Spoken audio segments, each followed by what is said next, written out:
Today, our lecture will be on a new data structure that's called segment tree. Segment tree is good at doing a certain sort of queries that is called range minimum queries. We will divide this lecture into a few parts. So in the beginning, in this lecture, we will just see the basics of segment tree and how it works. And in the next videos, we will see that the code behind this one and how to update or do other queries in the segment tree. So let's start. So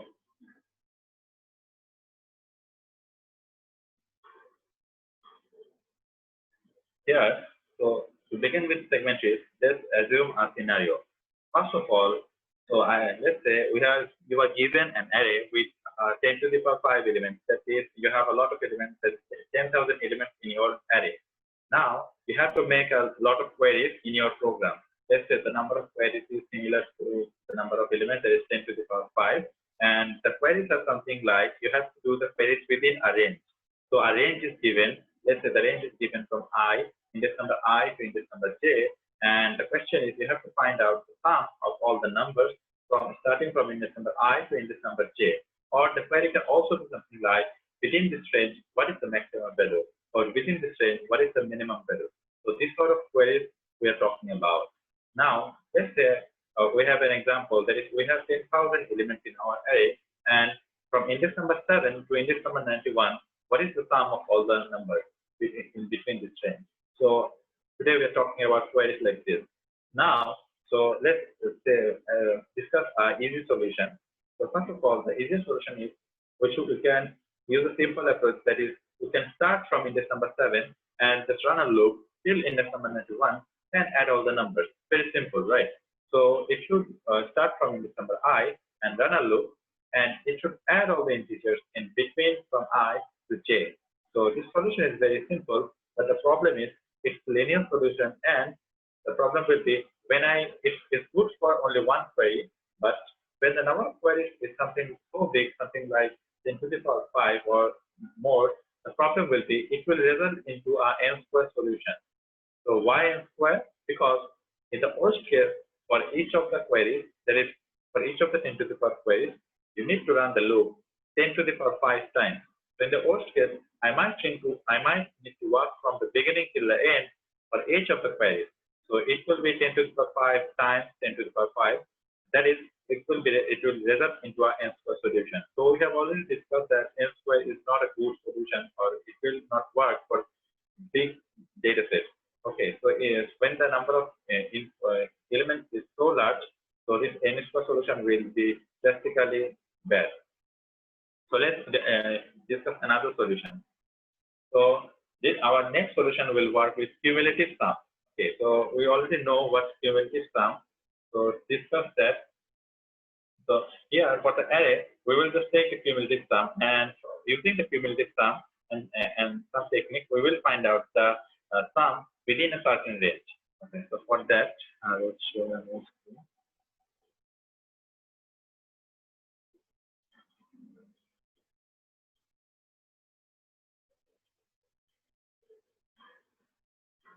Okay, so here,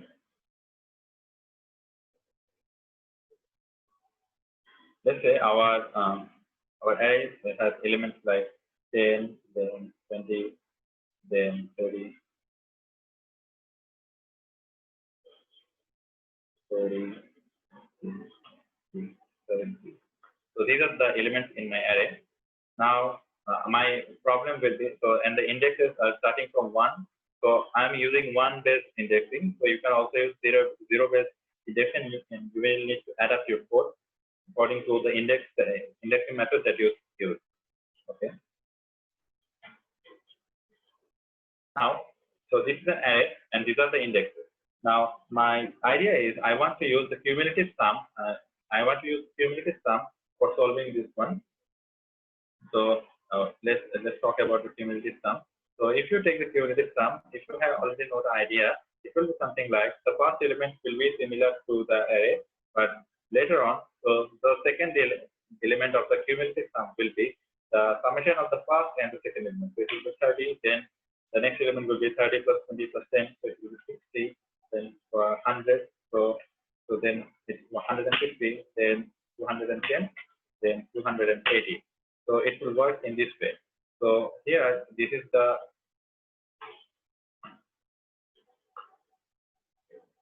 cumulative sum, and this is our original array, and these are the indexes. So here now, so my question is, how can we use the idea of cumulative sum to find out the let's say our query is something like, I want to find the summation from index number 3 to 5. So what can be our idea to find out the sum from this range? So here I is equal to 3 and j is equal to 5. So our idea is, suppose if you know the cumulative sum, so actually here you need the summation from this range to this range. So here, if you are trying to work with that, so the summation of all the numbers from 1 to 5 is 150, which is present in index number 5 of cumulative sum array. And here our query is, I don't need the summation from 1 to 5, rather I need the summation of 3 to 5. So this contains the summation of all the numbers, and we need this one. So I need to discard this one, right? So I need to discard this one and this one. How can I do that? So actually, I need to discard the summation of these two numbers. So my idea can be, if I can just take this 150 and delete 30 from this one, so it will work. Okay. So my idea is, so 150 minus 30, it will result into 120. So this should be the summation from index number 3 to 5. Okay, so this is the summation from index number 3 to 5. Okay, so let's have a look. So is this the summation? So 30 plus 40 plus 50, so 30 and 40 makes 10, 70, and then 50, so it is 120. So this formula will work. Okay, so if you just spend a few minutes by your own, you will understand the formula here. And here, if you are trying to figure out how this formula works, so if you are working with an array, so my array is from 1 to 7. Okay, so there, how many elements? Yes, there are 7 elements. So my array is working from 1 to 7. So for a certain element, so how can you find out the cumulative sum? So if you run a for loop, so for a particular index, the cumulative sum will be the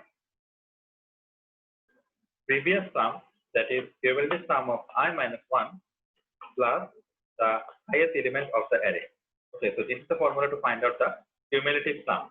So how does it work? So if you want this formula to work, the zeroth index of my cumulative sum should be 0. Okay, otherwise this will take some problem. Okay, so just finish. Okay, so if you work with this formula, so for index number index number 1, what will happen? For index number 1, I will look for index number 1 minus 1, that is 0, plus the first element of the array, that is 10. So 10 plus 0 means 10. So this will be the item. So later on, when I am working with index number, so when I am looking for the index number 2 of the cumulative sum array, so what will I do? I will look for cumulative sum of 1 minus 2 minus 1, that will be this number, and plus the ith element, that is the second element of the array, that will be this number, and these two make 30. In this way, it will work. Now, using this idea, how can you find out the sum of such particular range? So for that one, the formula can be something like, so if you are looking for the result from result that indicates the sum of a given range I to j, so your idea, so the result should be, so I need to subtract 150, so 30 from 150. So what is 150? It is the jth element of the cumulative sum. Okay, so it is the jth element of the cumulative sum array. And what do I need to subtract? So I here is 3, right? So we are working with, so here our I is equal 3 and our j is equals to 5, and our range is something like 3 to 5, right? So our general idea can be, I can just, so I need to subtract 30, right? So what is the index of 30? It is the index number 2, that is, it will be the I minus 1 element of the cumulative sum array. So this will be the formula, and if you just spend a few minutes, you will understand by your own So let's get back to the slide. So here our idea was to find out the cumulative sum of the total section. Okay, so here and another thing is what will be the complexity. So how can I find the cumulative sum? So to find the cumulative sum, I just need to run a for loop from index number 1 to 7 and just work with this formula, right? So I need to just run a for loop from index number 1 to 7 and just do the summation based on this formula. And how can I find out the summation from for a certain range? So this will be using this formula, right? So it will be an order of n solution because I just need to go through the loop 1. So let's have a look at the 4. So if you want to, so C sum here means the cumulative sum, and here the indexing is starting from 1. The indexing is starting from 1. That's why I have deliberately put an underscore here. So actually, the underscore means the absence of the value, but it's just a pseudocode. So when you are working with your own code, you just need to put nothing in the first index. So that's the idea. And here, this loop is finding out the cumulative sum. Okay. So here I have done a mistake. This should be C sum. Okay. So C sum equals C sum I minus 1 plus array of I. So this is a mistake. Please point it out. And if this is the condition of my array, so if you are finding out the cumulative sum, it will be, so the first element of the cumulative sum will be 0. Then 0 plus 4 equals 4. 4 plus negative 9 makes negative 5. Then negative 5 plus 3 makes negative 2. Negative 2 plus 7 makes 5. 5 plus 1 makes 6. 6 plus 0 makes 6. And 6 plus 2 makes 8. So if you run this out, so you will find out the cumulative sum. And after that, if you are running the query, just a second, let me increase by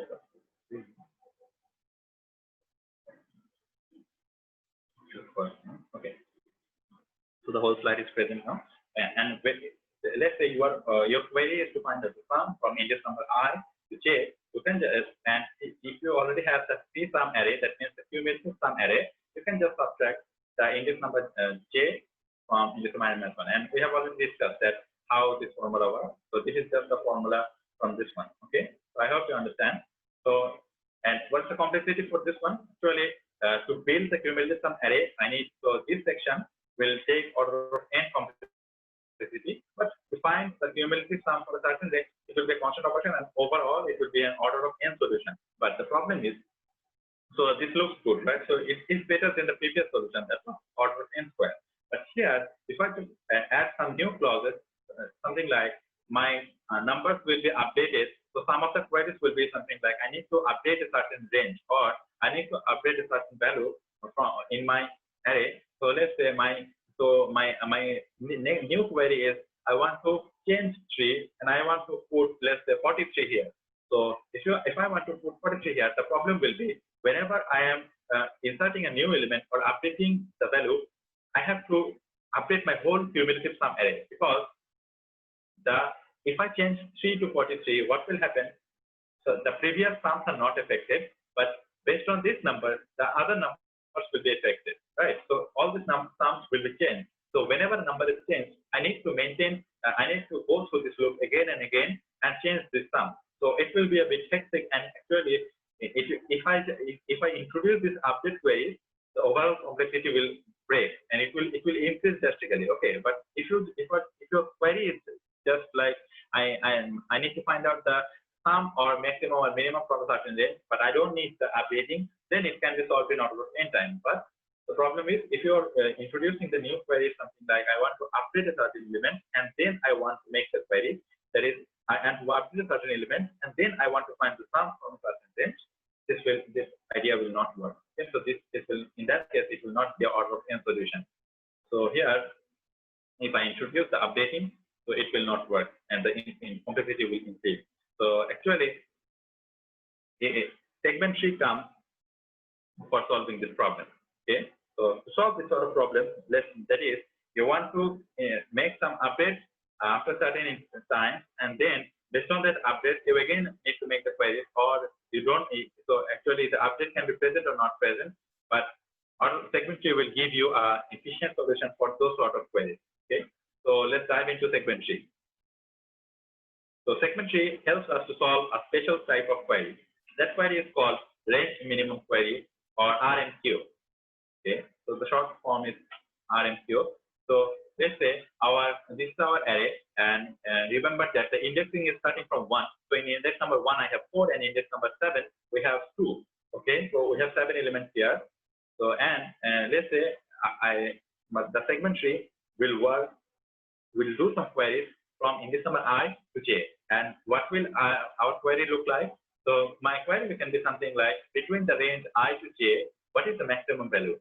So in this case, the maximum value is 7.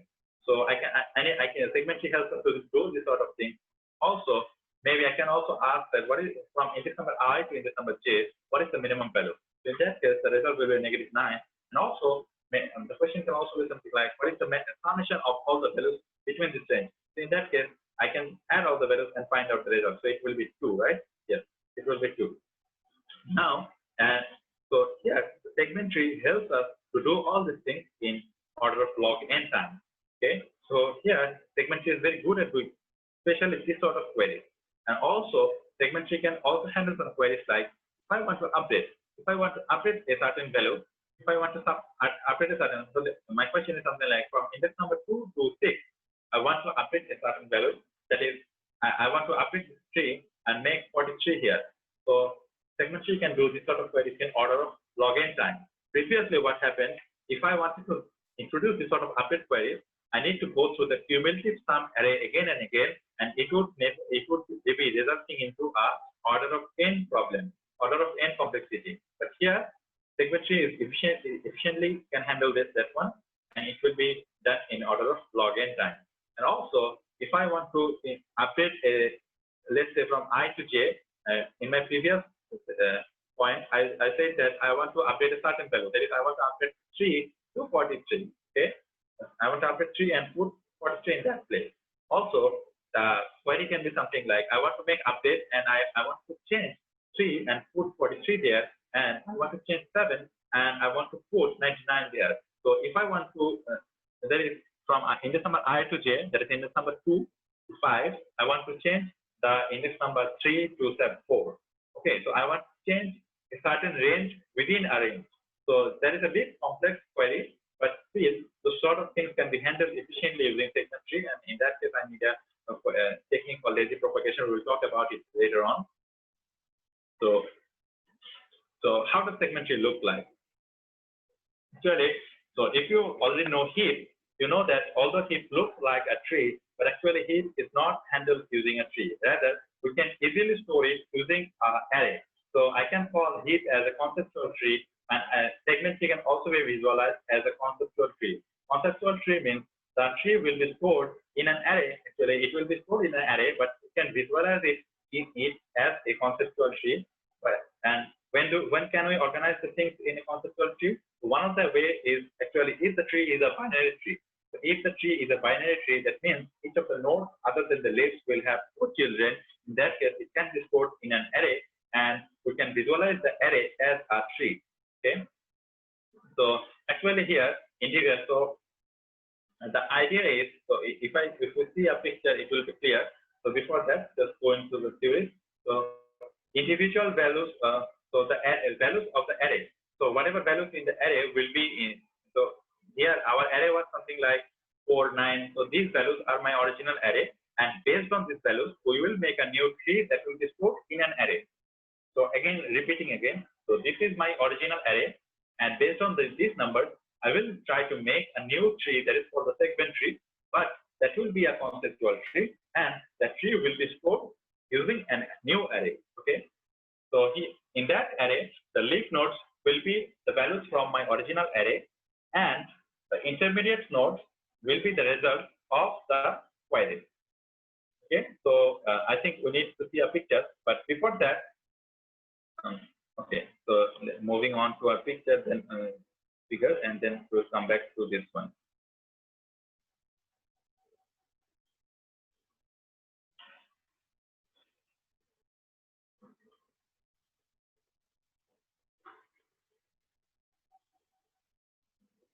So if we have a look at this one, okay, I can go to the slide. Yes, we already have this one. Okay, so here we have divided our, so this is our conceptual segment tree, and my original array is 4, -9, 3, 7, 1, 0, 2. So if you can build this tree successfully, the leaf nodes of the tree will be the values coming from the original array. That is, here we can see that the last node, that is the leaf node. What is the leaf node? The leaf node is a node without children.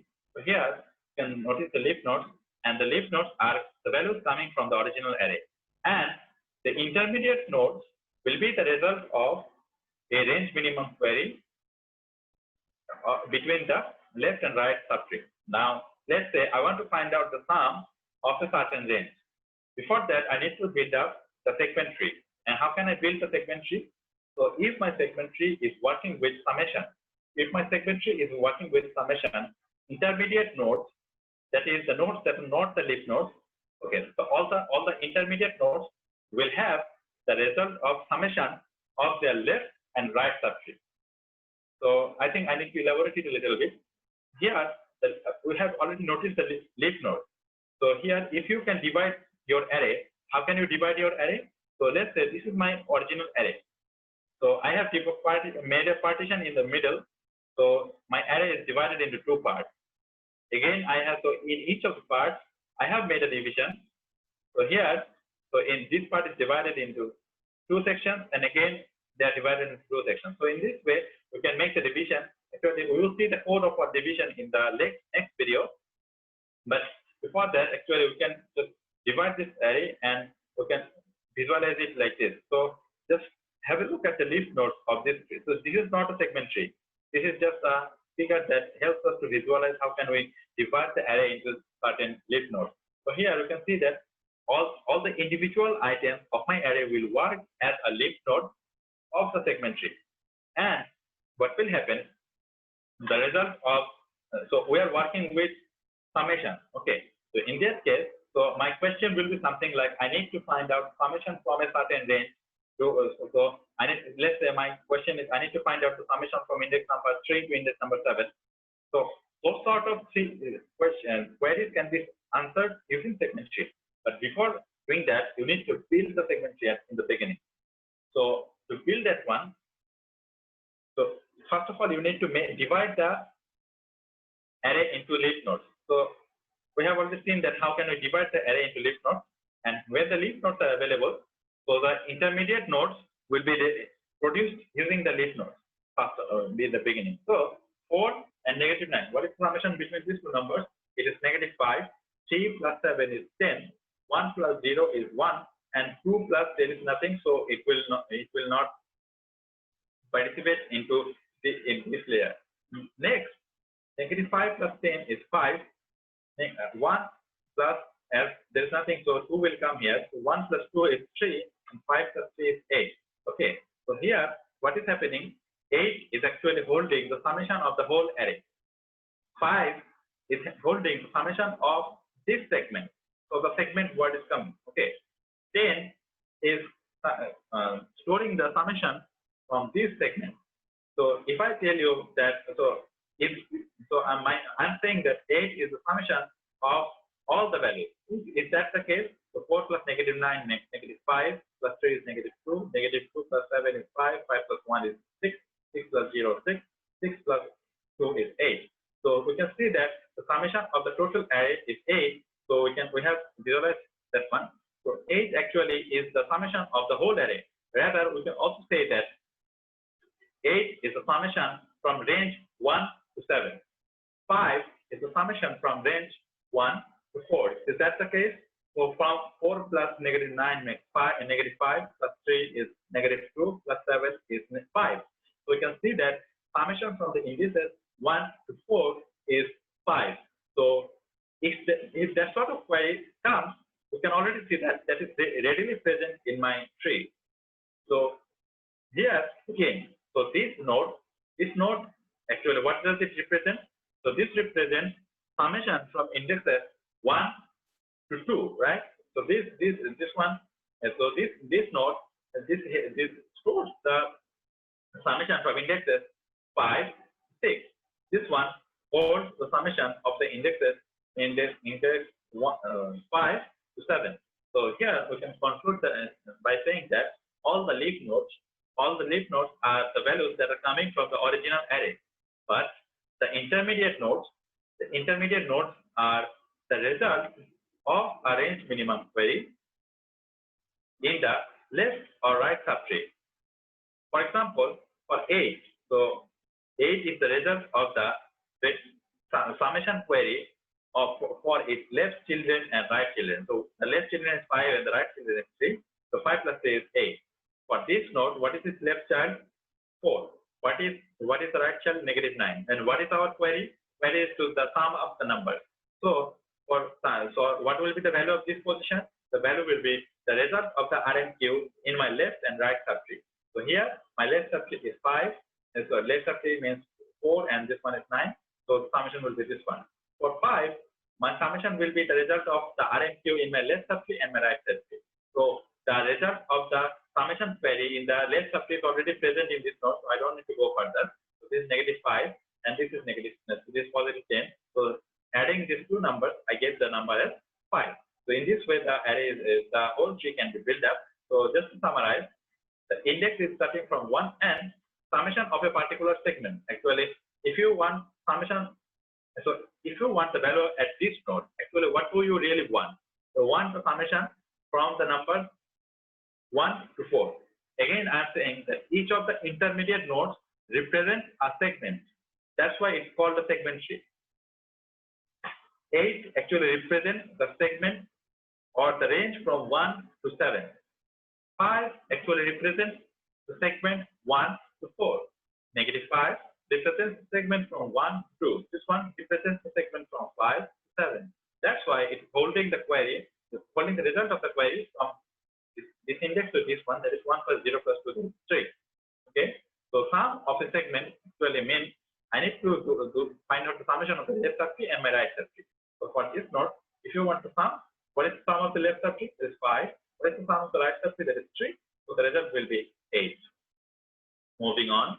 So I have already said that the queries will be not only sum, rather I can also ask you the summation of a certain range, or the minimum value from a certain range, or the maximum value from a certain range. So let's see our next slide. That is, I need to find out the minimum value from a certain range. So when you are asking the minimum value for a certain range, your segment tree should be built based on the minimum query. So previously our root was 8, but now our root is -9. That means, so we have already said that the intermediate nodes represent the result of the RMQ of a certain range. That is, this node, as this is the intermediate node, this should tell me the result of the query from the range 1 to 7. So that means this is the minimum value of the overall array, right? So is this true? Yes, this is the minimum value of the whole array. What is 0? So this node is an intermediate node and it represents a certain range. What is the range? So this one represents the range from 5 to 8. Actually, as the index number 8 is not present here, it is representing the range 5 to 7. And what is the minimum value? So actually this is 0. Is it the truth? 1, 0, 2. Yes, the minimum is 0. So actually, how did we build this tree? So for building the tree, first of all, I divided the array into leaf nodes. So first of all, we can see as the previous slide, the leaf nodes are same as the values that are coming from the original array.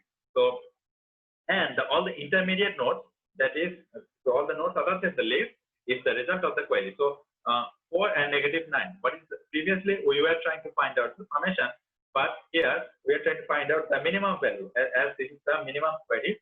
So 4 and -9, what the minimum is -9, minimum is 3, 1 and 0, the minimum is 0, 2, the minimum is 0.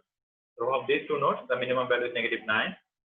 From these two nodes, the minimum is 0, and from these two is -9 is the minimum value. So if you ask some questions like what is the minimum value from index number 1 to 4, it is readily present in the tree. What is the minimum value from 1 to 7? This one. What is the minimum value from 3 index number 3 to 4? It is here, right? So if you first of all we have built the segment tree, and using the segment tree we can answer this sort of questions. Now, question might come into your mind, that is, this node represents the value from 1 to 4. But what if ask the question something like, I want to find out the minimum value from index number 2 to index number 5. Actually, this is not readily present in the tree. So for that, we will see how the algorithm, how can we find out the queries that are not readily present in the tree. But actually, my focus currently is how this tree is built. Okay, so we have seen that from the leaf node. So it is actually a bottom-up approach. Actually, from the bottom, we are calculating the trees because when you are trying to find out the idea is, so actually in the beginning, assume that this tree is completely blank. When the tree is blank, so what will be the values that you will put? Actually, you will put, so for that, let's try to see a figure.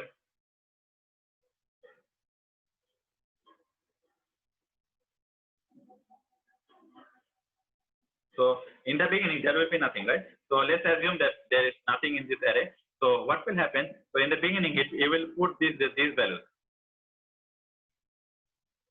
So you will put this one, then this one, because the leaf nodes are coming directly from the array. Afterwards, you will first of all, so before calculating this one, you need the result of the left subtree and the right subtree, right? Because we know that the result of an intermediate node depends on the result of its left subtree and the right subtree. So before doing this node, I need the result of this node. So actually, it's a bottom-up. So first of all, I am putting these two values. So actually, if I accurately tell you that how this tree works, so first of all, you will need to put this value. Afterwards, so you will need to put this value, then you will this value, and then the result of this two is this one. So this will be present. Again, I will need to find out the right subtree. So to find out this value, I need this one and this one. So these two will be present in our segment tree. Afterwards, the result of these two will be the 10. The result of these two will be 5. So to find out this node, actually, let's assume that this is not present. Okay. So to find out this value, I needed the left subtree. Okay. So it is already present.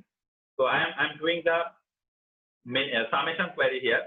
Okay. So here, so let's assume that this is not present. Okay, this is not present. So for this one, I need this one. For this one, I need this one. Okay, so the summation of 1 and 0 will be 1. Okay, so I have this value. Then summation of 1 and 2, so this will be here, and 1 and 2 will be 3. Afterwards, the summation of 3 and 5 will be 8. Okay, so in this way, the segment tree can be built. Actually, the operation will be, so if you are doing the minimum query, in that case, first of all, you need this two, then the minimum, then this to the minimum, then the minimum of this two. In this way, I think the concept is clear. Okay. So afterwards, so if it is the maximum query, in that case, I would just take the maximum value. So this will represent the maximum value for number 1 to 7 and so on. Okay. So here, I have already said that here the YOLO nodes. So these nodes are the intermediate nodes, and this one are the leaf nodes. So I have already said that each of the nodes are representing a segment. So I can say that this node actually represents the whole array, the query on the whole array. That is, this represents the result for index number 1 to 7. Then this will represent the index number 1 to 4. So actually, to understand this figure, I am going back to our previous figure. So here, if you are working with this figure, let's go to paint again.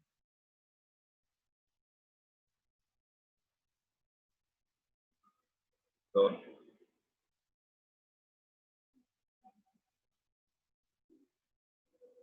okay, so here what does this? So actually, what is happening? So also this is not a segment tree. Actually, this is similar to our segment tree, right? So we divided our whole array in this fashion. So these are the leaf nodes. So these two are the leaf nodes. So what is the? So if I am working with the summation query,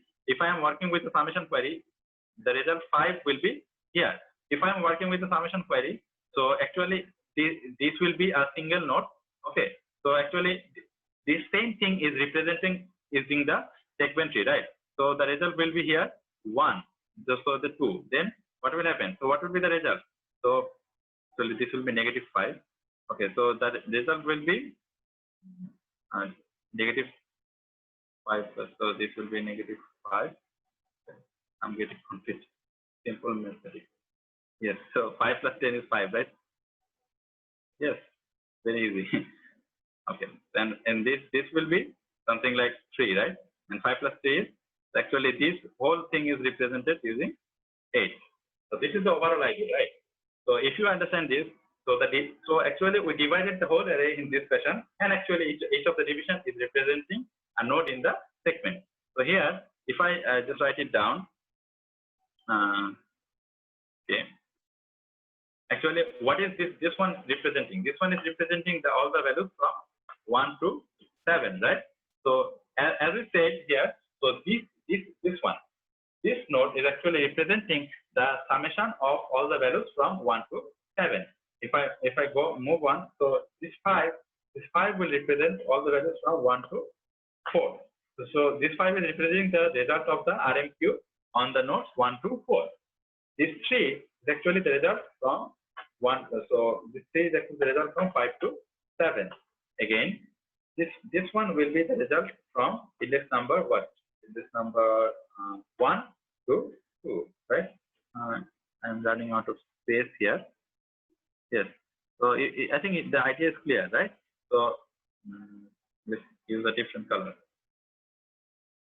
Silver? No, very bad color.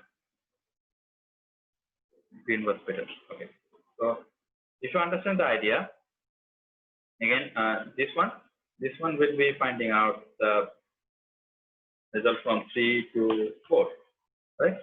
So in this way, so this one will be 5 to 7 and so on. So what does the leaf node represent? So actually, this leaf node is actually the result of the value 1 to 1. Okay, so for 2 is actually representing the segment 7 to 7, right? So if I just summarize this one in a picture, so in my slide you can find out. Yes. So 8 is actually representing the segment from 1 to 7, then and so on. Okay, so each of the leaf nodes is actually the segment of value of the original array. That's why it's actually representing a segment that consists with only one element. So it's actually from 1 to 1, then 2 to 3 to 3, and so on. Okay, so I think the idea is clear. And if I just summarize the whole thing, actually, so I think the idea of the tree is clear. Now, as this is a binary tree, so in the beginning I said that, so how can I export this binary tree? Actually, this binary tree is a, so I'm pausing. So this binary tree is the conceptual tree. Okay. So as this is the conceptual tree, I can store it in the. So as this is the conceptual tree, I can store it in an array. So in that case, what will happen? So in my physical array, so the root node will be index number 1. And so if you know heap, you already know that the left child is the, how can I find the left child of a certain node? I can multiply the node with 2. So I can find out the left child, and again, parent multiplied by 2 plus 1. So what will, in this way I can find out the right child. And for a certain node, I can find out the parent by dividing the child by 2. So if you don't understand this one, let's have a look.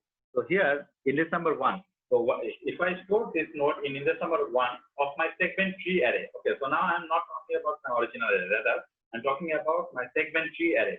Okay, so why can I store it in an array? Because this is just a binary tree, and we know that binary tree can be stored in an array. So here, index number 1.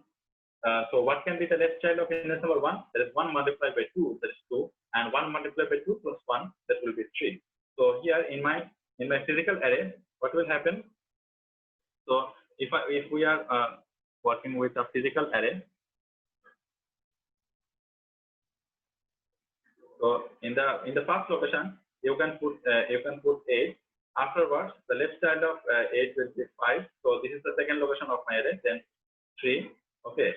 Then what will be in index number 4? In index number 4, the left child of 5 will be in index number 4, and the right child of 5 will be in index number 2, because this is index number 1 and this is index number 2. So where will be the result of index number 2? It will be in index number 4, right? So the left child can be found by multiplying the parent by 2. This is the idea. And the right child can be found by multiplying by the parent by 2 plus 1. Okay, so that the left child of 5 will be in this node, and the right child of 5 will be in this node. Okay. Also, the left child of 3 will be in index number 7, and the right child of 3 will be in index number 8. think I have done a mistake. Yes, I have done a mistake. So actually, what is this node? This index number 3. So 3 multiplied. Oh, okay. So this is 4 and this is 5. So 3 multiplied by 2 is 6. So the left child of 3 will be in index number 6 and the right child of 3 will be in index number 7. And what will be stored here? Actually, from this tree, so we can find out that the left child of 5 is -5. So -5 will be stored here and 10 will be stored here. Then 1 will be stored here, and index number 7, what will happen? The right child of 3 is 2, right? So 2 will be stored here. Okay. So in this way, you can move on and store the whole array. So I will show you that in the next video that how can we what will be the code and what will be the actual algorithm to store it in a physical array. Just I'm giving you the concept in this video. So just to summarize, as this is a binary tree, this can be stored in an array, and in the array, starting from the root, so actually root will represent index number 1, and the formula to find out actually the dedicated position for the left and right child is parent multiplied by 2 and parent multiplied by 2 plus 1. So this is the left and right child. So if you want to find out the parent of a certain index, let's say define what is the parent of index number 5. So 5 by 2 and the floor value is 2. That is the parent of this one can be found in this index, and 4 by 2 is 2. So the parent of this one will be here. What is the parent of index number 11? So 11 by 2 is 5.5. What is the floor value? 5. So the index number, the parent of index number 11 is index number 5. So, and here I have given some clarification, that is the sum of the segments. So I am working with the sum query. Okay. So the sum of the segment is represented by this color, and the leaf nodes are represented by this color. Okay, and this color is representing the indexes, and also the ranges are showing in this manner. Okay, so so concluding this lecture, actually we have seen that why do you need the segment tree, and actually how does the tree look like, and what does the intermediate node means, and what does the leaf node mean. So we have and we have also known that each of the node in the segment tree is actually representing say a portion of my array. So I think that's enough for this lecture. So in the next lecture, we will see that the code by which we can build this array. So thank you everyone for listening. I'm stopping the recording.